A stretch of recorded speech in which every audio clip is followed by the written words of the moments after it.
And today, President Donald Trump launches Evangelicals for Trump campaign at a Miami megachurch.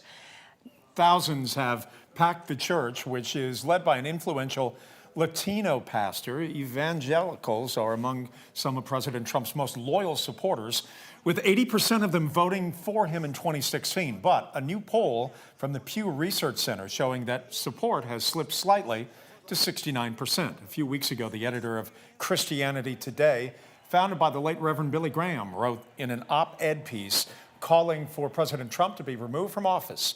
At tonight's event, one of Reverend Graham's granddaughters spoke in support of President Trump.